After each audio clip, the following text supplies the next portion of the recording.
But yeah, so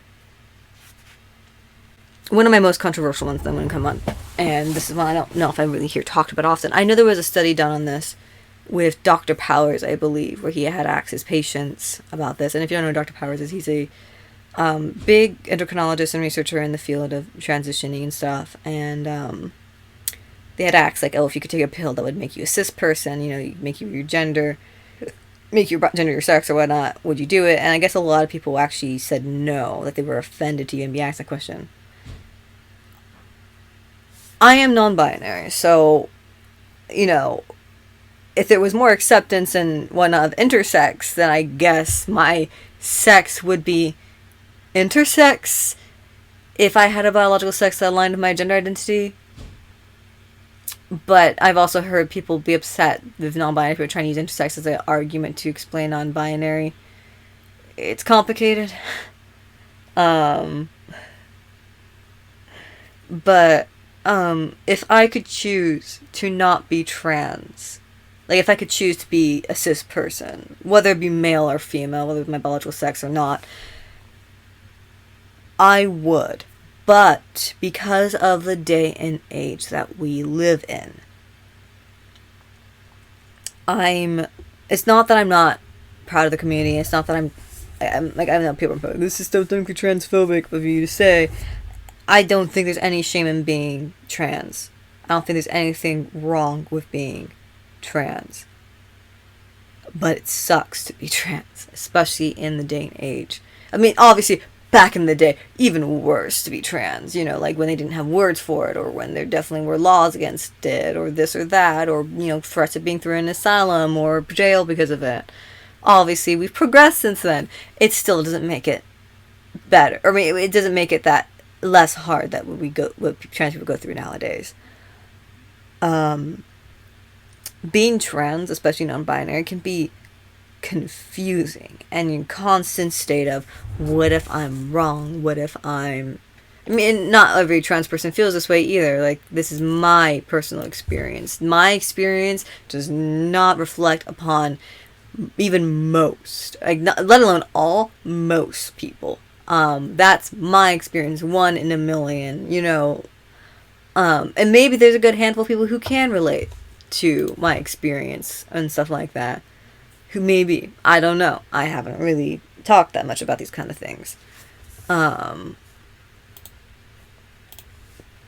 sure I'm not the only one who feels this way. But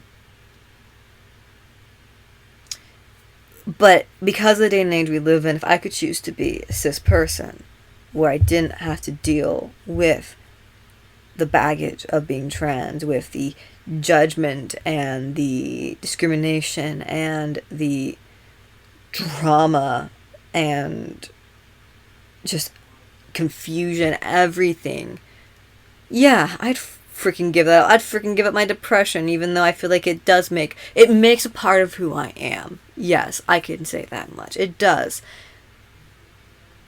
But if I could suffer less, that would be nice. You know, if I could choose to not be in this constant state of fear or worry or shame or anxiety. I'm not ashamed of being trans either. It's really complex.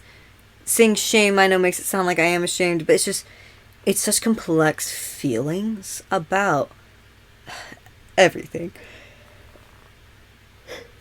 Pardon the yawns.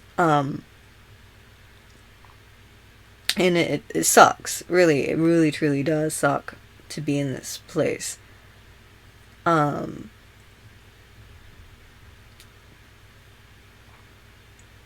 I know I'm gonna get, like, I feel like if people do just stumble upon this, not that I get like many views at all, but if people were to stumble upon it and be like, probably would call me transphobic for saying that or something. And I'm not saying anyone else should feel this way. No one should feel this way. We shouldn't be in a world that is like this. If we were in a different world where people were more accepting and people honestly didn't care what was in your freaking pants, which would be nice if people could just pee in peace and things like that, then I'd probably not feel this way. I probably wouldn't feel like, yeah, I wouldn't be trans if I had the choice to be trans. But maybe that kind of puts in perspective to people that, you know, being trans is not a freaking choice. Like, I'm not choosing to be trans. I'm choosing to transition, but I didn't choose my gender. I chose the label for my gender, such as transgender, or non-binary, or gender fluid, or demi-boy, or this or that, trans-masculine. I chose the label to apply to it that fit best with the definition. That definition fit best to what I was feeling. But even then, it feels like this weird box that now I have to fit inside. But I didn't choose that to feel that way. I didn't choose to be that way. I only chose that as my identity. I want to make a box in my hand now. Whoop.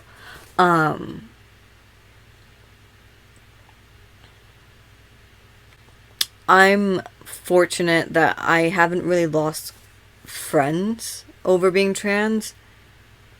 But it definitely feels like I've lost family. Even if they haven't straight up, like, disowned me, it's very clear how they feel about it and how they feel about my transition and everything about that. And it feels like I've lost them. Or they don't. It's hard to explain that one too. It's complex. The whole trans agenda is fucking complex. The transgender. Transgender. Ha ha ha ha ha. I don't know. It's a journey. Every day is a journey for me of self-discovery, of knowing myself and feeling comfortable with myself and the world I'm in. And the world I am in feels terrifying at times, and like there might not be the best of lights at the end of the tunnel. And I remember when I first started transition, I actually wrote a song called Home Reflects Truth. And home is a metaphor for my body. My body is a place that I'm currently living, that my soul or mind, whatever you want to use, is living. This is my house. This is my home. And originally I was supposed to sing it once a week or once a month to kind of track my vocal changes for transitioning. Kind of see my range and things like that, or how much I changed over that. And I use that Home Reflects Truth. And it's HRT, Home Reflects Truth, HRT, hormone replacement therapy. And, okay, so on top of it, it also starts with a little saying. I have been on a long road, and it's something most people don't know or realize. I know there are those who'll be mortified or angry, or simply confused. But they got to understand that I need my home to be one I love and feel safe in. So I'll tell them this. I won't regret this path I choose, for I wanna be happy in the body I use. Don't have a choice beyond that. I wanna love myself, and that's a fact. While I'm living in my little home, I wanna make it feel like it's my own. Come over myself day by day. No need to worry, 'cause I'll be more than okay. Transitioning is a journey, and everyone's start and everyone's ending and everyone's trip is different. Not everyone just feels dysphoria in the same way or in the same places. I personally don't feel trust dysphoria. I will bind. I do bind. And part of it is for passing or for certain appearance or certain looks. But I personally wouldn't remove my chest without another reason. My own thing of if I were ever to get top surgery, it would be because for either breast cancer or because I'm very well endowed, especially for my weight, for my size and my body. I'm quite slender, and yet I have these huge little titties. And if they were causing me, I do get pain. I don't get back pain, I get ribcage pain. My chest is so large, it crushes my ribcage and makes me feel immense pain sometimes. And if that ever got to the point where it's too much or too severe, or if I ever got breast cancer and I need to get a mastectomy or double mastectomy for whatever reason, if I ever needed to do something to my chest, to reduce my chest, I would just get a full-on double mastectomy, full gender affirming surgery to make my chest a masculine chest. I would just go full term. I was like, if I'm not going to have my breasts as in their most natural state, I'm just going to get rid of them altogether.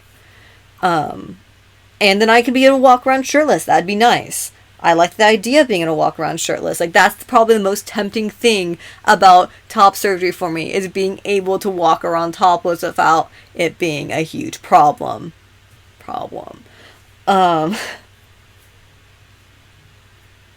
But I do have bottom dysphoria, that's for sure. And it's very interesting because a lot of, and this is personally I know. I'm not saying this applies to most. I'm not saying this applies to all. This is only the ones I personally know and have at least talked to about it. So it's also a matter of who I've talked to.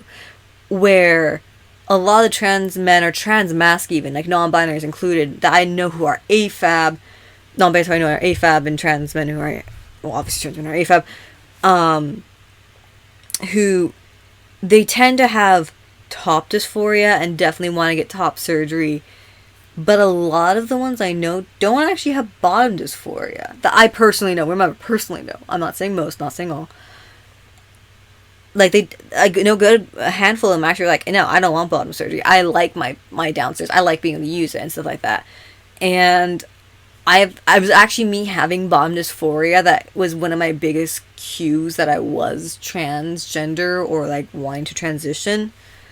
It took me a very long time, 5 years even, after identifying as gender fluid or non-binary, that I felt like I could identify as trans, even though I wanted to get gender affirmation surgery. I wanted to go through these, or I felt like I needed to go through these transgender procedures, but I felt like I was encroaching on a transgender space that wasn't, like, I felt like I wasn't allowed to consider myself transgender because that was a binary trans person's term. And obviously, almost all the binary trans people I personally know think non-binaries are completely valid as transgender, because transgender doesn't say you specifically go into the opposite sex. Transgender says you do not align to your gender identity, does not align with your birth sex or assigned sex at birth. So non-binary people are by definition transgender. But I hadn't that much information on what being trans was. In fact, for the longest time, I didn't even know what HRT was, nor was I interested in getting on it. I know my trans male friend wanted to do it, but I didn't know exactly what it could do. I didn't even know HRT could help trans women grow breasts. Like, that's something people don't seem to know, that HRT actually, a lot of trans women don't need top surgery to get boobs. You can get boobs by HRT. Cis men can get boobs from HRT or estrogen, or even cis. I know people are going to be like, this doesn't sound factual, but actually weed can, over like smoking weed and stuff, can actually cause growth of breast in AMABs by reducing your testosterone levels, and thus your estrogen levels start kind of rising. Your body starts making more estrogen and stuff, and thus you can kind of form breasts that are very feminine. And that's a similar thing with if you go on steroids as an AMAB, it's very possible that you could grow breasts because your body stops producing testosterone because there's a drug making it, and thus you become more feminine from steroids. So, where was I even going? Oh yes, not feeling like I could be transgender.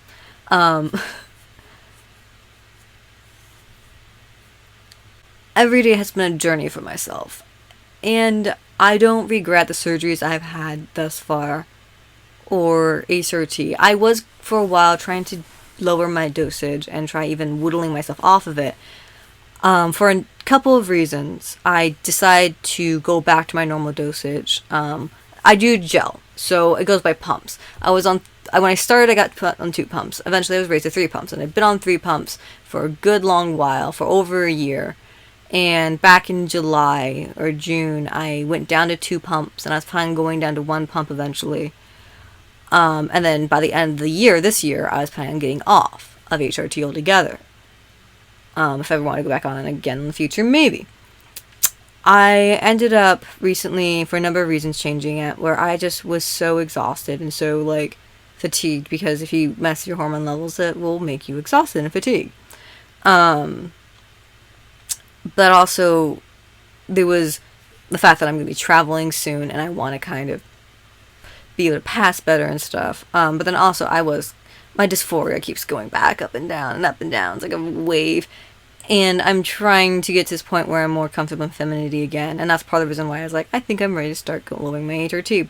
And I don't know if anyone knows this, but I've been saying any pronouns are cool nowadays. I usually still will default to they, them, or he, him. Only really with my one specific partner do I refer to myself with feminine terminology. And it's that safety, that home kind of thing with that partner. And I really love the way Jessie Genders had kind of explained her pronouns and stuff, where she actually says, I actually go by all pronouns, but I only give she, her, and they, them. So anyone who uses he, him is intentionally trying to hurt me. And I resonate with that so much. And so I haven't told my family that, technically any pronouns are cool now, because it really shows, the intent and stuff. I can tell the difference between them intentionally misgendering me and them slipping up, or maybe even being ignorant to the fact that they are doing it. I really haven't had that talk with my mother, where if she's doing it on purpose or if it's purely an accident, or not realizing that's how I feel about my pronouns. Like if she truly just isn't aware, or she's truly not aware she's doing it. So I don't think my mother is intentionally misgendering me. But I do think for sure one sister is. In fact, this one sister has straight up said she will refuse to use any masculine terminology for me because I am non-binary, which is this new thing she just heard of, and she gets to decide that what that means is that I can only be gender neutral. I'm like, honey, non-binary is an umbrella term. While most non-binary identities tend to be more on the agender spectrum, where they don't want to associate with either sex at all, there are other things like bigender, gender fluid, etc., that sometimes have a combination. Or there's even things like demi-genders, like demi-boy, demi-girl, where they're not technically feeling like they're full male or full female, but they feel like they are closer to that than they are to the other, but they're still not male, but they feel closer to male than they do female, but they're still neither. And I know that sounds ludicrous to some people. I get it. I understand. I get it. It sounds crazy. It sounds stupid. It sounds ridiculous. Oh, snowflakes, etc. I get it. Why does it affect you? Oh, because I have to use their terms. I have to use their pronouns. Yeah, you have to use people's names, too. Are you offended by names? Like, I'm not talking about trans people's names. It's like,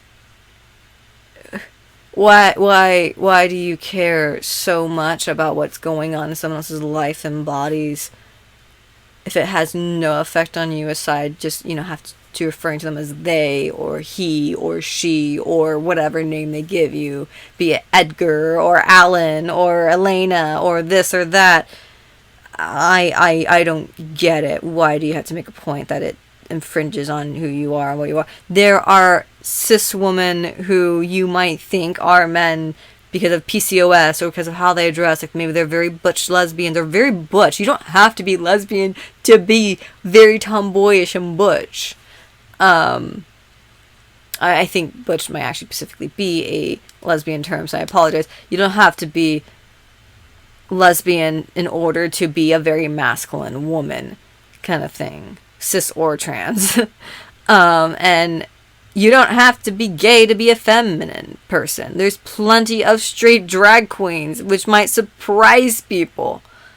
There are plenty of men who have conditions like, I'm gonna butcher the heck out of it, but it's a G word, and it's basically what causes cis men to grow feminine breast. I read a great story on it called I Am Tits, My Tale of Man Boobs. Blinking on the name on top of my head. I'll probably put in the link if I can remember, or if I remember to. But I felt so inspired by that as a trans masculine person. The person in it is obviously a cis man, but he does talk a lot about transgender issues or LGBT issues and toxic masculinity, or maybe not toxic masculinity per se, but it's kind of this thing about like his privilege as a cis man to be able to be topless despite his condition. And he actually did go through like kind of gender affirmation surgery. Like, he went through a double mastectomy kind of thing, like a trans man would. And he talked about regretting it, though. Even though he's a cis man, he identifies as male, he regrets removing his breasts that were feminine or female. And I've seen things about intersex people who identify as female and yet still are upset that they had their testicles or penis removed. Such and such. Even if they were raised and identified as female, they still didn't like that happened to them. I'm not going to touch on, like, whether or not I think you need to have dysphoria to be trans. That's kind of a difficult topic, because I'm like, I feel like most people who... I feel like it's very complicated with people understanding exactly just how dysphoria is. And I feel like some people who say they're non-dysphoric trans people do technically have dysphoria, they just don't recognize it as that. Because one of the symptoms of dysphoria is kind of not feeling you fit in your gender. So clearly they don't feel like they fit in their gender, otherwise they wouldn't be just, transgender. So I believe that people who say they don't have dysphoria and are trans are probably trans and probably do have dysphoria they're not aware of. That being said, I don't think you have to be trans or you don't have to be trans if you have dysphoria. Gender dysphoria specifically, because dysphoria is actually a word of its own. Gender dysphoria is what I'm talking about specifically here. Something I'd actually be interested in doing, if anyone was interested, is doing like a live stream thing where people can ask me questions as like a trans person, non-binary person, a queer person, whatever, polyamorous, even if they'd like, asexual. It's like questions they have on being those things or as that thing. Just like if they're curious and they feel like I'm not gonna call anyone bigoted or whatnot for asking me questions if they're not obviously from a place of hate or whatnot. If they're from like genuine curiosity or genuine wanting to know and things like that, I generally will answer those questions. I mentioned before at workplace about something like, if you're a trans person, talk. I never once at my workplace said I was trans. Never once did I ever out myself. And I don't know what was outing me, because, I had facial hair, and I never once used my higher range, dressed very masculine, I even wore freaking bow ties and suspenders. At workplaces, I will not out myself unless I truly know it's a safe space to do so. It's no one's business what was in my pants when I was born and was currently in my pants, or what's going to be in my pants. No one needs to know that. No one needs to know. Or my hormones, or my shirt, under my shirt. No one needs to know that information, especially not at my workplace. But I'm willing to talk about it to those who actually genuinely want to ask in a more academic sense, or a more like educate me please because I want to know sense kind of thing. But people who are only in my life for like that professional reason, for that thing, like my interactions with them was to get our work done at a retail store. They don't need to know that information unless like it's outside the replay, because like it was this thing where it was also, this is the place that I was getting discriminated against and things like that, so I had to be very careful, and I could just straight up say, I never once said I was trans. Everyone just assumed. Honestly, something, and a lot of what happened at that workplace was piggybacking, where one person would gender me to someone else, and so then like, oh, that's their gender, and then they piggybacked off that person, and then other people would be piggybacking off everyone else kind of thing, where like, oh, someone used she or her pronouns about you, so that's why I use them, and you're short, you've got long hair, so that's why I use those, and a very specific voice I would talk in at work, and things like that. So I wasn't obviously using even technically this range or my high range, obviously not. That would be absolutely ludicrous because I would be outed in like 5 seconds. Like, you guys want to see me being femme? Oh, honey, I can get the tits out. Not like literally get the tits out, but I mean like out of the binder. I'm not flashing no one on my work. Maybe I'd flash them my dick just to get them off my case or something, but like I would get in trouble for sexual harassment. The world is complicated. Words are complicated. Everything's complicated. And right now the world's on fire. My state was on fire for a good while, actually, recently. Not fun.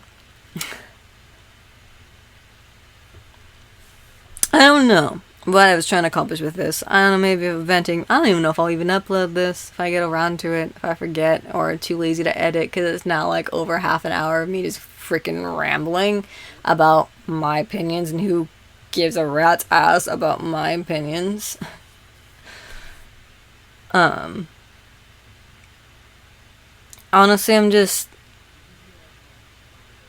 I don't know. I guess venting kind of helped.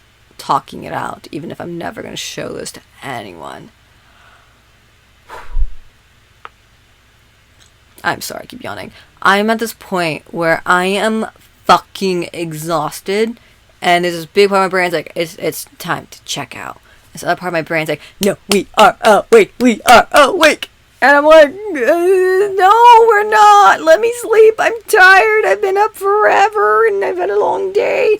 But no, my body, my brain's like, Oh no, honey, here's the tea for you. We are still up and doing things, bitch. And I don't know if that's ADHD or if that's mania or what. I'm not technically diagnosed with bipolar or manic depression. My first psychiatrist had concerns that I could have manic depression or bipolar. And the reason why I was never diagnosed is because we never knew for sure, because a lot of symptoms of mania are also very similar to hyperactivity. So we had to look for ones that were specifically mania only, which could be a little hard. And now I'm talking about mental health instead of trans stuff. I mean, kind of go hand in hand just a little bit. So I can't say I'm bipolar, and I'm not saying I'm bipolar. If anything, I don't feel like I'm the level of bipolar, but cyclothymic, possibly, which is like a step down. It's like a baby bipolar. I'm so sorry if that's completely incorrect to say, but that's just kind of my best way of explaining cyclothymic is it's almost like a baby form of bipolar disorder or manic depression. I can't remember which one's the more appropriate one to call nowadays, if one one's the older, outdated term. I don't think I get to the point of mania, but probably hypomania. But I mean, you can watch my videos of me screaming and whatnot during playing Among Us. Lack of impulse control. Which is ADHD, to be fair, too. So, geez, I'm very embarrassed about all of that. So there's at least one thing I know I'm embarrassed about, but for some reason I'm really, like, focused on trans things right now. Yeah, so thank you for tuning in. If you did, if you watched this from start to finish, I don't know why you care about my opinion, but thank you for watching. And if you're going to leave me any comments, go for it. I've been told to kill myself, and you know what? I told that person, you need Jesus. And they were like, oh, that's funny. The trans person's saying, I need Jesus. I'm like, religion does not equal anti-LGBT, and LGBT does not equal anti-religion. There are plenty of religious queer people, and there's plenty of religious people who accept queer people.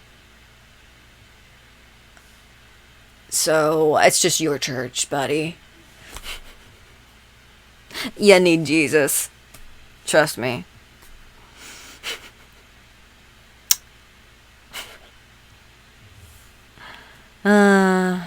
Life is fun.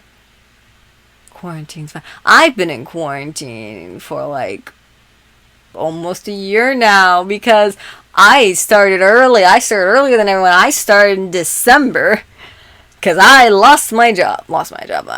Everyone got laid off on my job because it closed. So I've been pretty much living the quarantine life since December. I haven't gone stir crazy yet. No, okay. I guess that's all I have to say, really. Thank you for watching, and I hope you all have a gay day.